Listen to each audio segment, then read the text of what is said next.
Vamos a dar inicio a estas jornadas con una ponencia marco que estará a cargo de Adrián Calonge.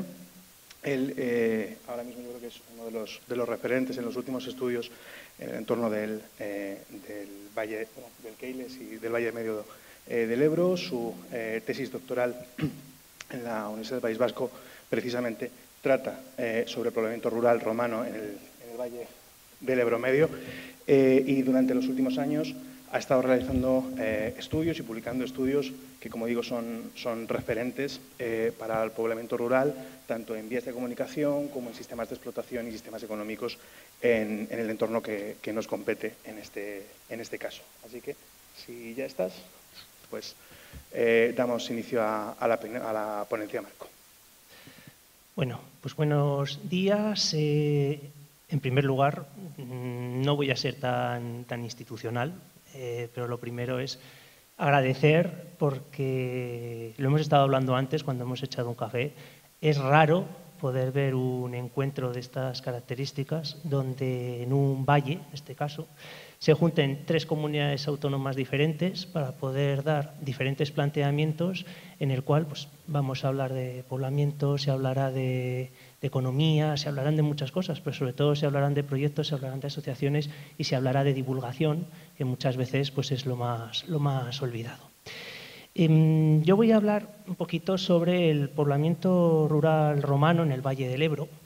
No os preocupéis, espero no pasarme del tiempo y, por supuesto, no vamos a hablar de todo el valle porque entonces nos tendríamos que quedar aquí todo el día, mañana, pasado ya el otro, porque tenemos un territorio muy grande por abarcar. Nosotros, sobre todo, lo que nos vamos a quedar es más en el entorno del Valle Medio del Ebro, en este caso, lo que es actualmente las comunidades de La Rioja, Navarra, y vamos a entrar un poquito también en el País Vasco y también en Aragón.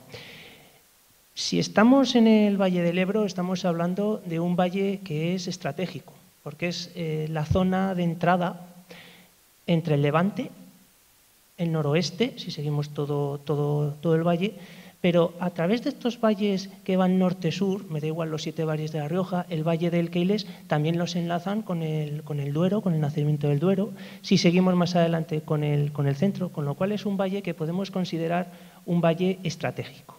Al margen de eso, sus propias características en cuanto a relieve nos dan unas bases económicas de corte agropecuario muy importantes. Hoy vamos a hablar mucho sobre la producción de vino, la producción de aceite, los torcularia y demás, pero sin embargo no solo nos tenemos que centrar en ese ámbito más agropecuario, sino tenemos que hablar también de un ámbito industrial. Yo, siendo de La Rioja, pues en este caso voy a barrer un poquito para casa y qué decir, por ejemplo, del centro de Tritium Magallum, que por hoy pues muchas veces cuando hablamos decimos que es la porcelanosa de la época, estaba en todos los sitios. Y también tenemos que referirnos no solo a las comunicaciones de las calzadas romanas. En época romana, igual que ahora, teníamos calzadas de primer orden, lo que ahora serían nacionales, autovías, teníamos carreteras de carácter regional, teníamos de carácter local, pero no se nos puede olvidar que el Ebro también era navegable y, por supuesto, no era el que vemos ahora.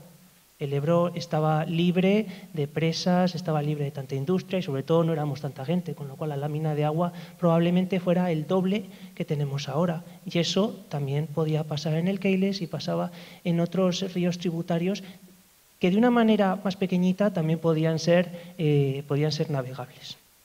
Pero si nos vamos, en este caso, al Valle del Keiles, estamos hablando de un valle que no sé por qué el Instituto Geográfico Nacional lo corta en el Visor Iberpix antes de llegar a la desembocadura. No sé qué habéis hecho, pero os habéis cargado el río antes de que desemboque en el Ebro.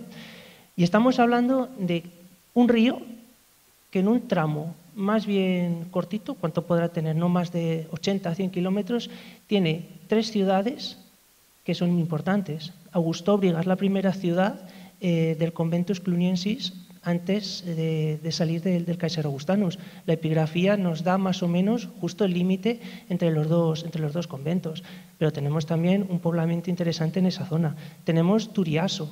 Turiaso, aparte de ser una ciudad que promociona en época de Augusto, es un centro de primer nivel, por ejemplo, de carácter religioso. Ahí tenemos esa Minerva médica que apareció en su momento y que nos aclara que tenemos una ciudad un corte importante. Tenemos también Cascantum, que es donde nos encontramos ahora.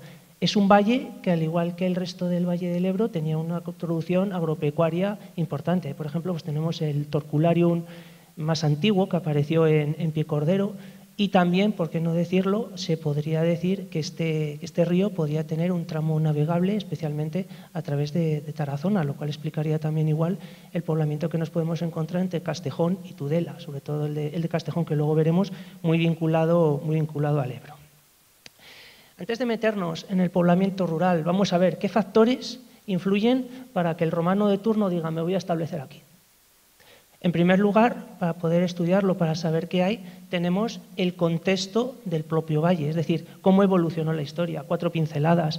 El Valle del Ebro queda fuera de las guerras civiles romanas, esta parte del Valle del Ebro, porque ya si nos trasladamos a la zona de Lleida, ahí sí que tenemos ya combates entre César y Pompeyo, y después sirvió de línea de suministros, una de las líneas de suministros para las guerras cántabras. Entre el 1 y el 2 no tenemos conflictos que alteren así mucho la paz de la zona. Ya a partir del tercero pues empezamos a tener cositas interesantes.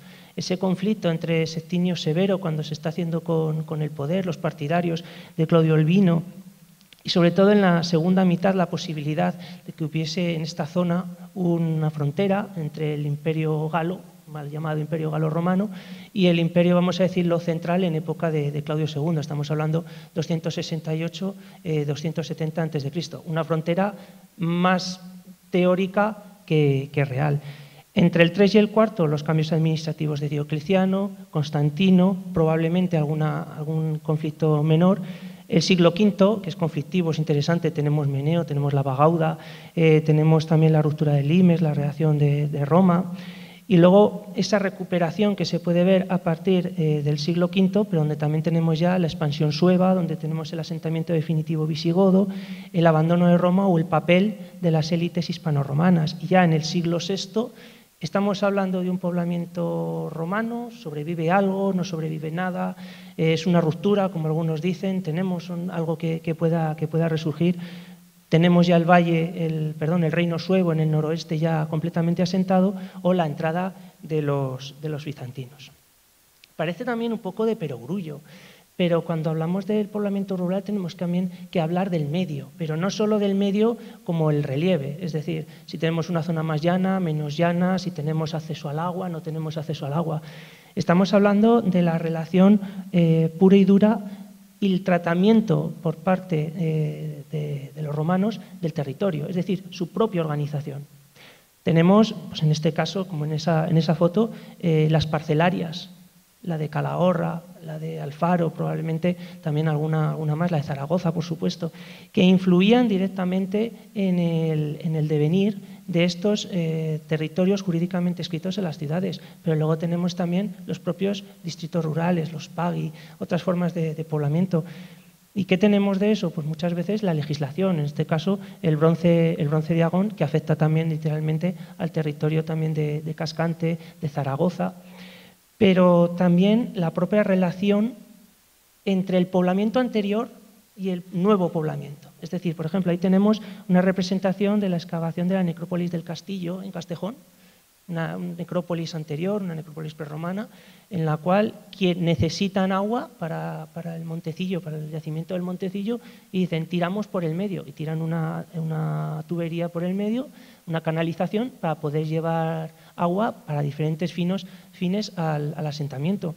Y tenemos también la propia sacralización del territorio. En este caso, bueno, pues he puesto también barriendo un poquito para casa este epígrafe, que es un ara votiva a las ninfas, que apareció en Yesa, es el único epígrafe en el cual aparece el toponímico de Barea, pero que nos habla de la búsqueda del agua. En este caso Quinto Licinius Fuscus Aquilegus, lo que podríamos denominar un buscador de agua. Solo tenemos otra también de estas características en León, pero nos habla también de esa búsqueda más allá de los ríos o más allá de otra hidrografía necesaria para el mantenimiento del poblamiento. Y al final lo que obtenemos es que el medio se adapta a las necesidades. En este caso tenemos aquí una representación aparecida en el 95 del ninfeo del Burgo, en Alfaro. del que actualmente, pues poco menos que tenemos esa exedra, donde pues, estaría el propio ninfeo, pero donde vemos también el puente de acceso de una calzada, no sabemos si la principal o no, y también la presa. Es decir, cómo los ríos empiezan a ser también intervenidos para poder conseguir, no sabemos en este caso si un regadío efectivo de las tierras bajas, si es simple y llanamente poder hacer una infraestructura para domar un poco el Alhama y que no influyese en la navegación del Ebro, porque lo que está claro es que no daba agua directamente a la ciudad de Gracurris. Hemos tenido el medio, hemos tenido la zona, tenemos también que ver la relación entre los diferentes tipos de poblamiento. En este caso, cuando hablamos de poblamiento rural, tenemos que mirar inevitablemente a las ciudades.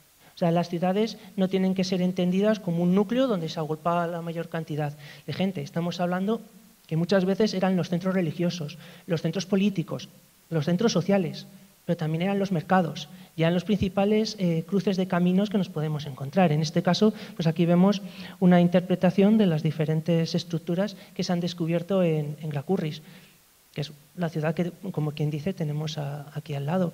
Es una ciudad de la cual se va conociendo cada vez más cosas, pero ya nos vamos a empezar a encontrar con los primeros problemas. Falta mucho por publicar de lo que se ha excavado en Gracurris, y no será porque la asociación y la propia revista Gracurris no lo intenta, y los propios arqueólogos que trabajan allí también, pero después ya pues, hablaremos un poquito de lo que pasa con la difusión. Y ahí tenemos pues, el gran edificio tiberiano, el que podemos encontrarnos en tonos rojos con la piscina, que formaría parte del complejo principal de la ciudad. El foralo, ¿no? Eso ya habría que hablarlo largo y tendido, pero donde sí tenemos unas funciones religiosas puras y duras.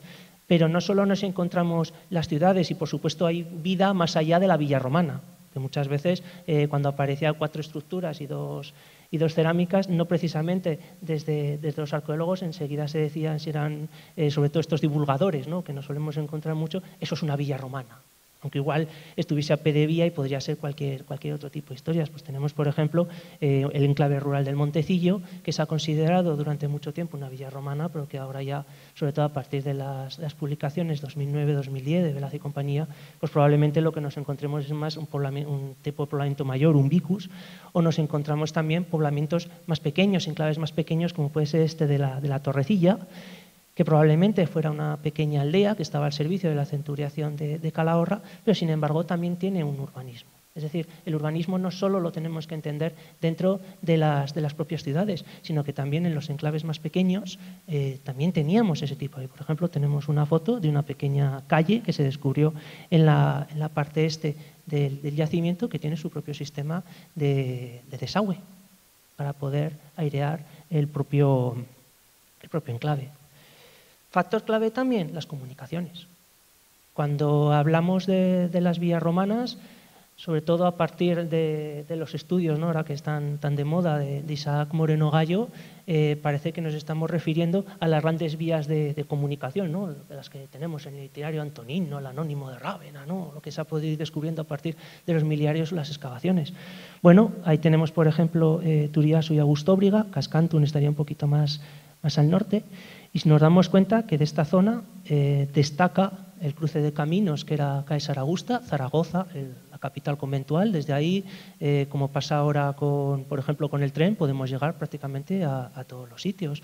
Teníamos la vía que va a Complutum. De Complutum se llegaba sin ningún problema tanto a Cartago Nova, yendo hacia el este, como a la capital provincial de Mérida, si nos vamos hacia el suroeste. Si nos llevamos al este, Ilerda, Barcina, Tarraco, y a partir de ahí, pues desde esta zona, Numancia, Clunia, otra capital conventual, en este caso estamos hablando ya del Valle del Duero.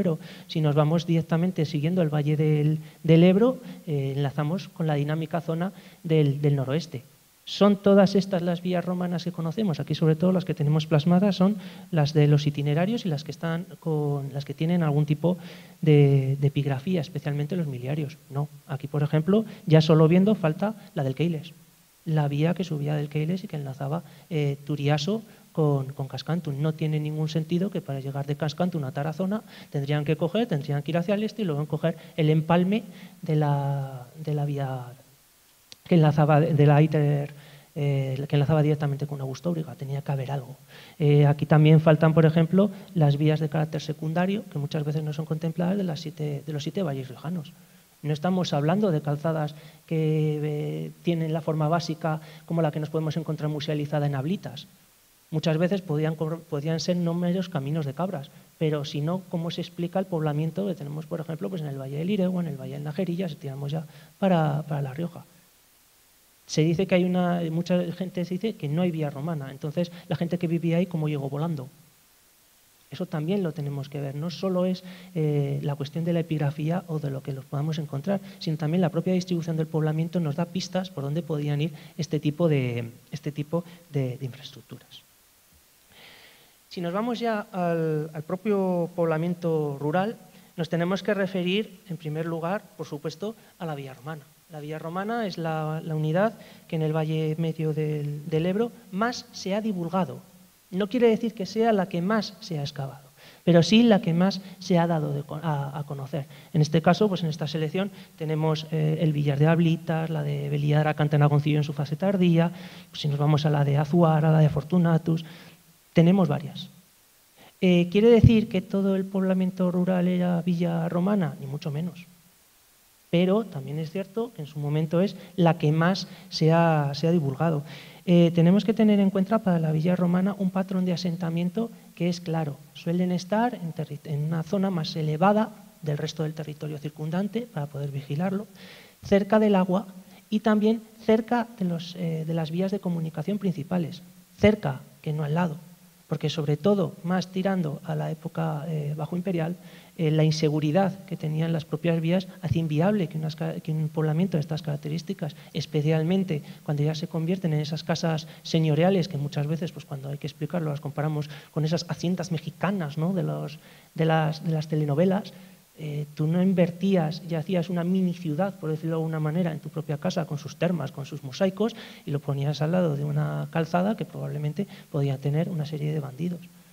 Con lo cual estaba a una distancia. Y, por supuesto, no todas las villas, ni mucho menos, tienen en su núcleo principal los enclaves, los torcularia o las partes económicas. Estamos hablando de un poblamiento que muchas veces es en plan diseminado. Es decir, que tenemos la domus, pues igual con un torcularia asociado, pero a 100 metros podemos tener su zona de industria alfarera o podemos tener su cantera, por ejemplo, pues en Piecordero eso se puede observar también, o puede tener otra almazara o puede tener otro tipo de cosas. Es decir, tenemos que verlo no solo como el núcleo principal, sino verlo también en conjunto. Y así nos vamos. Tenemos que ver también otro tipo de poblamiento. Y ahí es donde ya empezamos a ver cómo los factores se van entrelazando. El contexto nos va diciendo que no es lo mismo el poblamiento del siglo I que el poblamiento del siglo III. Si vamos comprobando también el terreno, no es lo mismo esos ópida prerromanos que son urbanizados en época romana y que tienen poblamiento en época romana, con lo que pasa, por ejemplo, en el siglo IV, cuando muchas veces tienen que volver en altura por la inseguridad mayor o menor, eso ya también es otro debate, que podía haber en el Ebro Medio. ¿Es el mismo lugar? Sí. ¿Es el mismo poblamiento? No. Un ejemplo, tenemos Monte Cantabria en Logroño. Monte Cantabria en Logroño es un poblamiento que finaliza de manera traumática entre el siglo III y el siglo II a.C. Luego tiene algún poblamiento residual y se vuelve otra vez a poner con nuevo poblamiento a partir del IV, V, y a partir de ahí ya, si tenemos o no la ciudad de Cantabria, eso es harina de otro costal.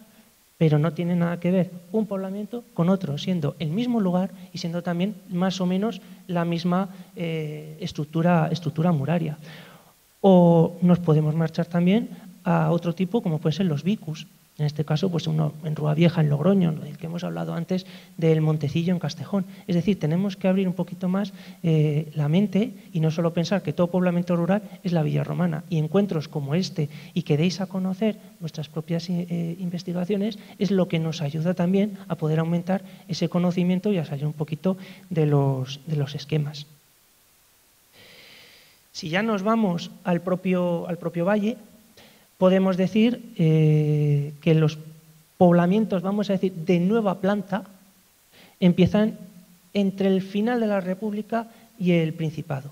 Los que vamos a ver aquí son aquellos que están publicados, ni mucho menos es todo lo que se conoce. Consultando un poco la bibliografía, tenemos 387 puntos de testimonio romano solo en el Valle del Keiles. Y aquí no vamos a ver más de 90. ¿Quiere decir que todos estos testimonios es un asentamiento? Ni mucho menos, muchos están agrupados. Pero es para que nos hagamos una idea de la riqueza que tenemos no solo en el Keiles, sino también en el Valle del Ebro. Aquí se empieza ya a ver cómo ese poblamiento se va distribuyendo, sobre todo cerca de la hidrografía. Si seguimos adelante, en el periodo Julio-Claudio, la cosa ya se empieza a animar. Empezamos a ver ya esas ciudades, Calagurri sobre todo, y el entorno de Barea, por ejemplo, en el cual, una vez que ya han promocionado o empiezan a promocionar, empieza a haber poblamiento alrededor. El caso que vemos aquí de Barea es un caso singular, es el hundimiento o el final del hundimiento de la Varilla prerromana, en el cual el poblamiento que estaba en un solo lugar se va poniendo en diferentes asentamientos que luego se van juntando, se van desjuntando y de repente y van formando pequeños enclaves. Más o menos se conocen actualmente unos 15 enclaves en esa zona. De esos 15 enclaves, villas romanas son 2. El resto son pequeñas aldeas, son otro tipo de poblamiento, pero únicamente dos villas romanas. Con el periodo Flavio, los nuevos son las partes naranjas, volvemos a tener que esa bondad económica, esa abundancia, se va viendo y se van creando nuevos sistemas de población que aún siguen en el periodo antonino, pero sin embargo la cosa ya va un poquito más lenta. Tenemos menos fundaciones. Podemos hablar de que ya para el periodo antonino o entre los antoninos y los severos tenemos una crisis brutal en el cual el poblamiento rural de corte romano decae. Pues a tenor de lo que podemos ver por lo publicado, una de cal y otra de arena. Es cierto que hay enclaves que se abandonan, pero también es cierto que hay muchos que se transforman, incluso nuevos que se van creando. Y el poblamiento continúa. ¿Es el mismo que el siglo I? Ni mucho menos. Aquí sí que empezamos ya a ver villas monumentales, pero vemos también cambios. Un ejemplo, el enclave de Villafranca. El enclave de Villafranca se sabe que para el siglo II, donde se descubrieron los mosaicos al lado de la ermita de San Pedro, creo recordar, ahí había al menos una bodega de almacenamiento con unas dolia de fosa que aparecieron. Y encima, en época bajo imperial, ¿qué tenemos? Pues tenemos unos mosaicos, tenemos una parte de una paz urbana importante, bien decorada, que probablemente resistiese hasta el siglo VI, si es cierto que las bases de esa ermita o de la necrópolis que apareció al lado tienen que ver con el enclave. Pero, sin embargo, si ya nos vamos al siglo VI, incluso al siglo VII, el poblamiento típicamente romano, por decirlo de alguna manera, aquí ya sí que tenemos que hablar sobre todo del poblamiento tipo villa, hay algunas que sobreviven. ¿Tienen que ver? No. Y podemos poner 2 ejemplos rápidos. En el Mandalor, por ejemplo, en Legarda, ahí apareció una estructura que luego también volveremos a ver, con 2 zonas productivas, una sobre todo muy, muy grande, la zona norte, que tenía un torcularium completo, que sigue en uso hasta la primera mitad del siglo VI, y en el siglo VI se produce un cambio radical y se construye ahí un espacio, un hogar, una casa. ¿Es una villa romana? No, pero es una casa a la romana, porque aun siendo de manera tosca, se hacen mosaicos, y probablemente lo que tengamos aquí, pues lo que se puede intuir es que un aristócrata o una persona al menos con bastante dinero, probablemente del ámbito visigodo o incluso del ámbito hispano-romano, eso ya habría también que discutirlo, construye una casa y la construye sobre los cimientos de un torcularium.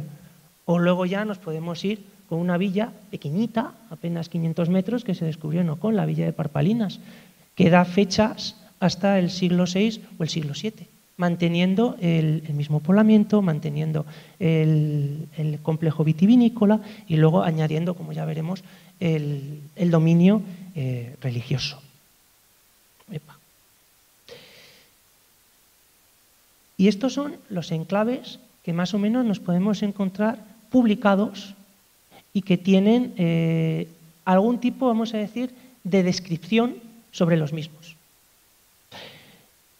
No son todos los que se han investigado, ni mucho menos, pero sí aquellos en los cuales podemos encontrar información. Y aunque no lo parezca, La Rioja no tiene nada que ver, por ejemplo, con Navarra. La Rioja, desde la desaparición, luego también hablaremos un poquito de eso, de la revista Estrato, pues tiene una carencia bastante importante, sobre todo si nos vamos a la zona más occidental, de Tricio hacia Libia. Conocemos de la zona de Tricio sobre todo el ámbito cerámico, pero todavía nos queda mucho por saber sobre el poblamiento. En el 2009, por ejemplo, aparecieron unas fotografías aéreas en las cuales se ve una villa romana equivalente en planta a la villa de Arellano. Y sin embargo, pues no se ha podido tocar y se ha quedado ahí. Entonces, es un gustazo, entre comillas, pues que en Navarra, pese a los problemas que pueda haber, pues sí que es cierto que por lo menos se publique y se pueda ver. Si ya nos metemos en las bases económicas, tenemos el patrón de asentamiento. En este caso me voy a meter sobre todo con el de Villarromana. Aquí podemos ver dos ejemplos. La villa de la Morlaca, en Villamediana de Iregua, donde está un pelín elevada, ni mucho menos es un cerro ni nada. Está elevado 10-15 metros sobre el terreno circundante, pero domina 15 kilómetros a la redonda. Justo al lado que tenemos un pequeño río. Y la calzada pasaba a unos 2,5 kilómetros. Un poblamiento similar al que nos podemos encontrar, por ejemplo, en la villa de San Esteban, en Falces. Es decir, si vamos viendo no solo los restos, sino también su contexto, cómo está, dónde se localiza, y con respecto a otro poblamiento, a la hidrografía, o a las ciudades, a las calzadas, al resto de elementos que nos podemos encontrar, tanto de medio, contexto, como de poblamiento, nos da información para también distinguir, dentro de lo poco que se podría saber, qué tenemos y qué no. Si hablamos de motores, nos tenemos que ir sí o sí a los Torcularia. Aquí podemos distinguir varios tipos. Empezamos con los más grandes. Legarda, el que os he comentado antes, ahí tenemos, por ejemplo, el plano de excavación publicado en el 2009, donde vemos en la parte de arriba un Torcularia completo con 2 zonas de prensado, 2 lagares y una amplia cela. No entro si es de vino de aceite, pero sí que tenemos una zona de producción y otra similar, presuntamente también detrás. Pero si nos vamos a un gran Torcularium, nos tenemos que ir sí o sí a la bodega de Mañero, a la bodega de Funes. Una excavación que se ha dicho que podría llegar a tener el enclave unos 700 metros cuadrados de superficie, excavados más o menos la mitad, donde tenemos un conjunto que entre los 4 lagares dan 49.000 litros y superficies de prensado de 44 metros cuadrados. ¿Esto pertenecía a una villa romana o a un enclave romano o a un núcleo de poblamiento romano? No lo sabemos. Pero sí que tenemos en pleno valle del Ebro un sistema productivo tendiente a la comercialización, en este caso más de vino que de otra cosa. Y lo sabemos solo porque hayan aparecido los 4 lagares, las 5 superficies de prensado, me da igual que sean de prensa o que sea de método natural. No, porque también lo sabemos por el punto en el cual fue localizado. Está al lado del Ebro. Justo al lado de la confluencia, o cerca de la confluencia, donde el Aragón desemboca en el Ebro. Y no podemos olvidar que el Ebro, al menos hasta Zaragoza, es navegable, o hasta Celsa, mejor dicho, hasta el puente. A partir de ahí ya es harina otro costal, porque cuando entramos en los meandros encajados, yo por ahí no me metería con un barco. Pero sí que tenemos esa navegabilidad, por supuesto sin grandes barcos. Son barcos de fondo plano, pero que sirven también para transportar las mercancías, sobre todo aguas abajo, y cuando había agua, de manera más segura que la que nos podemos encontrar de otras maneras. Pero tenemos también torcularias que no están vinculados o que no están directamente vinculados para comercializar el vino, sino para la propia autosuficiencia, en este caso de enclave. Podemos ver, por un lado, el lagar de Parpalinas. No tiene más de 2.000 litros de capacidad, pero se ve perfectamente la zona de prensado, la tenemos aquí arriba, el lagar y el tubito por donde iba directamente a la cela. ¿Servía para comercializar? Es un lagar muy chiquitín, el Torcularium es pequeñito. Está en servicio desde época Flavia hasta más o menos siglo V. Se va arreglando, se va poniendo, pero ¿de qué servía? Sobre todo para que el propio enclave tuviese ese vino, pero tenemos un modelo similar en San Esteban, en la parte ya más bajo imperial de San Esteban, o barriendo también un poquito para casa, en Campo Nuevo, excavado por la asociación Vicus. Vino, pero también aceite. El pavimento de Opus Explicatum, que se descubrió en Cortes, en Ejido, en el yacimiento de Ejido, nos habla de una superficie de prensado que podemos vincular directamente con la producción de aceite. ¿Por qué? Porque si lo comparamos, sobre todo con las almazaras del sur, es con lo que más, el tipo de plataforma de prensado que más nos encontramos. Y esto sabemos que es plataforma de prensado porque está orientado directamente hacia un lagar. ¿Es el único que se ha descubierto en Navarra? No, hay otro también en Buñuel, en la Fontaza, donde además aparecieron elementos pétreos de prensa. Lo cual nos está diciendo no solo que tenemos que fijarnos en lo que aparece en los lagares, la plataforma, sino también en esos elementos de las prensas. Contemplar que esos elementos tenían también su sala de máquinas.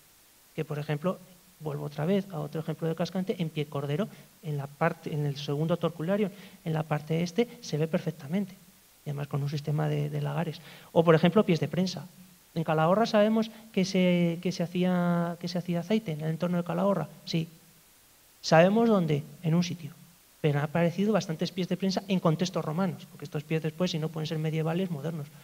Pero cuando aparecen perfectamente en zonas donde sabemos que era 100% romano, nos están ya hablando no solo de la producción del santo vino, ¿no? De que se ha hablado el Rioja antes del Rioja y todo. Bien.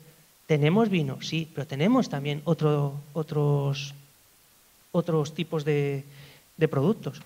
O qué decir que los Torcularia podían no ser exclusivamente para la producción de vino. Por ejemplo, en la villa de Arellano se han descubierto elementos donde también se producía aceite. Y probablemente se podrían utilizar los mismos lagares adaptados para poder producir ese aceite. O en los billares, en Falces, en Navarra, esas dos cubetas que aparecieron aquí pudo ser un sistema de decantación. O este ara de piedra que apareció en piedra hincada, en Calahorra, donde también se tiene constatado la producción de vino, en este caso por un lagar. Tenemos que tener en cuenta que ya solo en Navarra, La Rioja y el oeste de la provincia de Zaragoza, y ahora voy a coger chuleta, se han descubierto 44 lagares, 22 plataformas de prensado, 17 salas para maquinaria de prensa, 29 contrapesos u otros elementos de prensa, 14 celae o bodegas, 5 calcatoria y 6 zonas de cubetas o decantado, publicadas. Siempre estamos hablando de lo publicado, que quedará todavía sin publicar. Y estamos hablando que es lo que es el Ebro medio, nada más. Y esto es gracias a que vosotros habéis estado ahí pico y pala, y después lo habéis publicado, porque si no esto no podemos tener acceso. Tenemos también otras bases económicas, la ganadería, que muchas veces es la gran olvidada, gracias a Dios. Ahora empiezan a haber ya estudios de los huesos y de todo lo que ha habido, pero de una vaca se aprovechaba todo. O sea, aquí tenemos, por ejemplo, pues, los innácula de la Villa de las Musas, ¿no? Mega conocidos para marcar el ganado. Pero de una vaca obtenían la leche y los productos derivados de la leche. Pero una vez que la vaca ya pasaba a mejor vida o se necesitaba la carne, teníamos por un lado los despieces. Ahí tenemos un gancho también que se descubrió en la Villa de las Musas. Pero tenemos el cuero, tenemos el trabajo que se hacía también con los huesos, toda esa industria ósea. Con lo cual, la base económica ya no es solo el vino, el aceite y, así me apuras, pues la sidra, el alcohol en general. Aquí siempre hemos ido muy de fiesta. Pero, sin embargo, tenemos otras bases económicas que muchas veces no son contempladas. Ejemplo, las estructuras de combustión para poder hacer metalurgia. Esos cencerros, por ejemplo, este que apareció en San Esteban, u otras herramientas que se han descubierto en las diferentes excavaciones, muchas igual se podían comprar en una ciudad, pero otras también se producían en los enclaves. o se tenían que arreglar, porque si te rompía la hoz y tenías que hacerle un remache, muchas veces en los propios enclaves también tenemos estructuras que nos dicen, ojo, que aquí también se podía arreglar. Y más aquí que tenéis las minas del Moncayo, como quien dice, a tiro piedra. Las canteras. Cuando cogemos y se descubre piedra, esa piedra se sacaba de algún sitio. Y no solo tenemos las grandes canteras, no los mármoles, que enseguida ha aparecido mármol. Bueno, la base en esta zona es arenisca pura y dura. Y muchas veces nos las encontramos en canteras, en los entornos, por ejemplo, pues he cogido dos de cara, pero ahí en Pie Cordero, en La Rioja tenemos, en todos los valles, tienes una cantera, más o menos grandes. Para fines, las piedras que necesitaban en los Torcularia, los molinos, que ahora vamos a ver, todo el tema constructivo. Esa piedra en algún punto se trabajaba y se tenía que llevar a cabo. Seguimos, más bases económicas, el trigo, no me voy tampoco a repetir. En este caso, pues en el Valle del Jubera se descubrieron estas muelas, tanto la superior como la inferior, que se ha teorizado que puede ser un molino de corte hidráulico para poder moler. Pero nos encontramos también pequeños molinos en los yacimientos donde se hacían las labores en las cocinas. Eso en algún sitio se tenía también que hacer. Con lo cual, tenemos que ver esas otras bases económicas. El Orreum, ¿no? En este caso se ve la fase 2 de un Orreum apareció en el Solar Arc en Calahorra, donde aquí teníamos almacenaje para redistribución. Toda la zona norte de Calahorra es un polígono gigante, donde se han descubierto diferentes tipos de estructuras en las cuales agropecuarias, metalúrgicas y demás, vinculadas, qué casualidad, no solo a la vía, sino mirando también al Ebro. En este caso, pues tenemos este Orreum para el almacenamiento o el Orreum y el Granarium de las Musas. Igual me da. Industria alfarera, tampoco me voy a repetir, pero aquí ya nos encontramos algo diferente. Los enclaves rurales no tienen por qué estar siempre poblados, lo que hemos estado hablando antes de Funes. La planta del alfar de la Maja, alrededor de lo que es la Maja, no tenemos ningún enclave directamente asociado. Es decir, esto era un lugar donde han aparecido 6 hornos, 3 zonas de almacén, 3 zonas de amasado, etcétera, etcétera, etcétera, vinculada directamente también al acueducto de la Sierra de la Hez, pero está solo, pero no es el único ejemplo. Sin entrar en Tricio, si nos vamos a La Guardia, por ejemplo, una localidad que está cerquita de Logroño, al norte, se descubrió en los años 90 un alfar también, en este caso más bajo imperial, donde se descubrió un horno, varias zonas y demás, y lo mismo, alrededor no tenemos ningún tipo de enclave directamente relacionado. Es un enclave productivo puro y duro, no tenemos más. Comercio. Podemos hablar, si queréis, de la distribución no solo del vino y el aceite, que eso es más complicado de poder saber, sino de los vasos de Verdulus.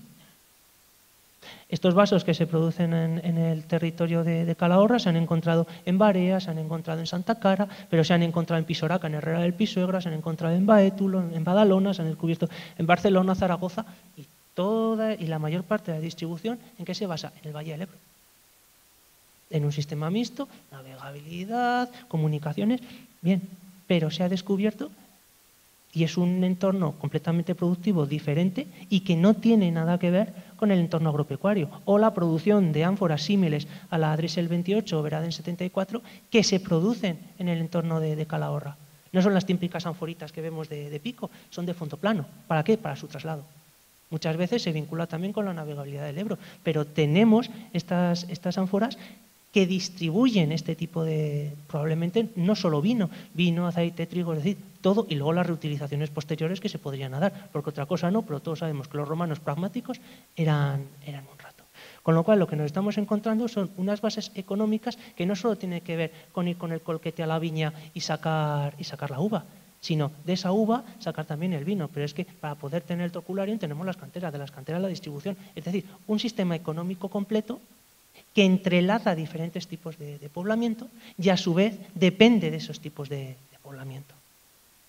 También nos dice quiénes vivían. Es decir, Dulquitius, no vamos a entrar si es uno o es otro, más, pero tenemos ya ahí un nombre más allá de la epigrafía, o Ursicinus, estos ya tardíos.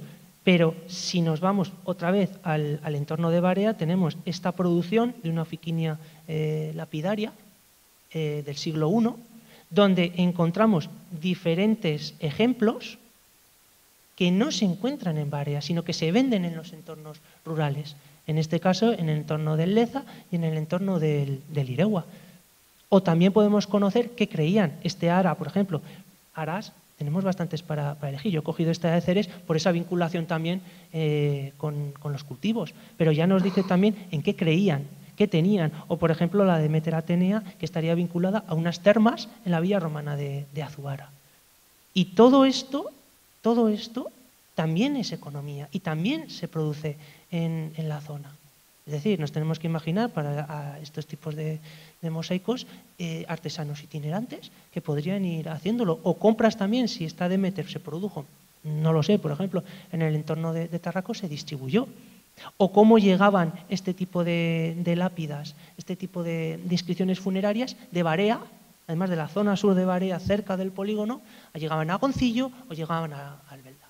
Y ahí tenemos ya esos pequeños circuitos económicos. El tema religioso, sobre todo en las villas romanas. El taurobolio que tanto se ha dicho. Los propios centros se podían convertir en pequeños lugares de culto. En este caso ponemos pero si nos vamos a Cabriana tenemos un sitio vinculado a las ninfas. Y si ya seguimos hacia adelante con la irrupción del cristianismo, podemos hablar también de la irrupción de las iglesias de patrocinio privado. En este caso tenemos la de Parpalinas, que más allá de si tenemos la primera fase del siglo V, siglo VI, que es esta parte que está más aquí, lo interesante viene con la capilla funeraria, que podemos ver aquí parcialmente reconstruida en la restauración que se ha hecho recientemente, donde un dominus que estaba en esta villa romana se hace enterrar, pero es que se hace enterrar en un sarcófago que trae de fuera. En este caso es un sarcófago producido en la zona de la Bureba, al norte de la provincia de Burgos, que tiene una decoración mediante motivos geométricos incisos. Hoy por hoy en La Rioja tenemos 2 ejemplos, pero te vas al entorno de la Bureba y hay 100 y pico. Pero alcanzan también la zona de Cantabria. Siguiendo en pleno siglo V, siglo VI, probablemente también siglo VII, el entramado viario heredado de época romana. Con lo cual, volvemos otra vez a tener unos circuitos económicos que donde supuestamente era ya la nada, porque parece que se van los romanos y aquí ya no hay nada, pues tenemos unos bienes de lujo, los cuales el transporte, su coste y su instalación tenía que costar dinero. O el propio mantenimiento de esas iglesias, que cuando ya empiezan en los concilios a ver, oye, que aquí se están creando muchas iglesias de patrocinio privado, los obispos no los pueden controlar y demás, tienen que llegar a un acuerdo, porque si no, esto es un método económico más. Y luego yo creo que tenemos que también hablar, y ya voy terminando, que estoy viendo caras de mucho aburrimiento, del tema de la difusión. Muchas veces se hace el informe, se excava, se hace el informe, acaba en los archivos o acaba en los museos o acaba en las instituciones y salvo en muy poquitos lugares, por ejemplo en Navarra y demás, ahí se quedan. Os puedo garantizar que en La Rioja, en la sección de cultura, hay lo que no está escrito. ¿Por qué? Porque no hay una colaboración para esa difusión. No tenemos en otros lugares la posibilidad de que los arqueólogos que trabajan no solo se les pague por la piqueta, sino también por esa parte divulgativa. Y eso muchas veces las instituciones no lo comprenden. Y es un problema. Porque cuando sacamos un pliego a contratación, unas excavaciones, vamos a poner una cifra, 10.000 euros. No está mal. Vale, pero es que de esas excavaciones con esos 10.000 euros se puede hacer la propia excavación, pero no se contempla muchas veces, sobre todo hablo de La Rioja, una partida que vaya destinada a esa publicación. Que no estoy hablando sobre todo de las revistas, sino una publicación que pague por un ayuntamiento, por ejemplo. Y eso también es algo que tenían que hacer reflexionar no a los arqueólogos, sino también a las instituciones públicas. Porque muchas veces las labores que tenían que llevar las instituciones públicas las cogen sobre sus hombros las asociaciones. Me ha gustado cuando he visto lo de 20 años de arqueología comunitaria. ¿Por qué? Porque no solo estamos hablando de coger excavador y fuera, sino qué se hace con esos resultados. Por eso, este tipo de reuniones son importantes. Porque vale, hoy aquí la sala no está precisamente llena, pero se está grabando, eso luego se subirá a priori, donde sea, y la gente lo va a poder consultar.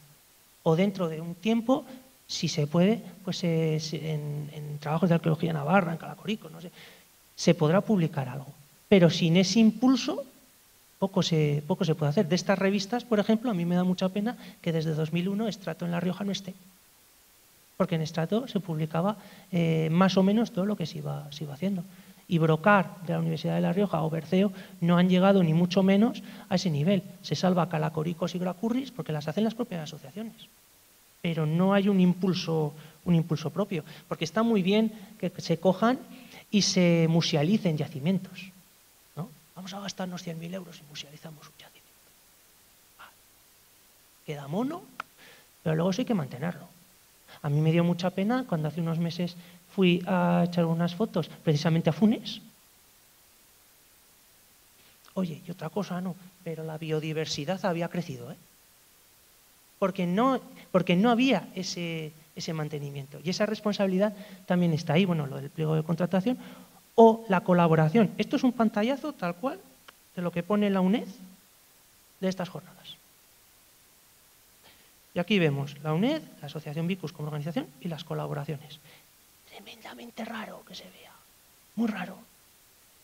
¿Qué jornadas como estas podemos encontrar en esta zona? En La Rioja se ha empezado a organizar hace un par de años una que organiza el IER.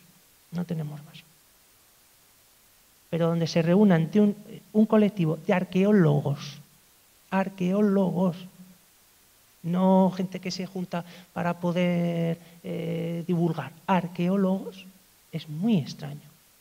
O no solo lo que hemos hablado de coger y vamos a musealizar un yacimiento, sino que ese yacimiento primero sea accesible y segundo, que esa accesibilidad sea para todos los públicos. Y no es por hacer la pelota, pero bueno, pongo aquí materiales didácticos que la propia asociación ha hecho sobre dos motivos. Y muchas veces estos materiales no los hacen arqueólogos. Y ya luego si nos metemos en las visitas turísticas, nos vamos a tomar una caña y así liberamos tensiones. Porque se ve cada cosa de Padre Señor mío. ¿Por qué? Porque no se cuenta con vosotros, a veces. O es muy raro, por lo menos, perdonad que sea tan pesimista viniendo de La Rioja de lo que voy viendo. Lo que he querido hacer, y ya con esto termino, es sobre todo no solo hacer unas pinceladas del poblamiento, ¿no? Con esa parte económica, los medios y demás, sino también llamar la atención de lo importante de esa divulgación. Porque si no tenemos esa divulgación, ese conocimiento no se pierde, porque está ya en su lugar, está en su sitio. Pero sí que no se da a conocer. Y si no se conoce, la gente no lo valora. Y si no se valora, pues al final se terminará perdiendo. Con lo cual, por eso agradezco mucho que me hayáis dado la oportunidad de estar aquí y sobre todo de poder estar ahí y poder tomar mis notas con mi letra de médico, que no vais a entender nadie, con lo cual si necesitáis algún secreto yo os lo escribo y no lo vais a saber jamás, pero que de esta manera por lo menos podamos aprender. Bueno, un poquito de la bibliografía. Y muchas gracias por escucharme.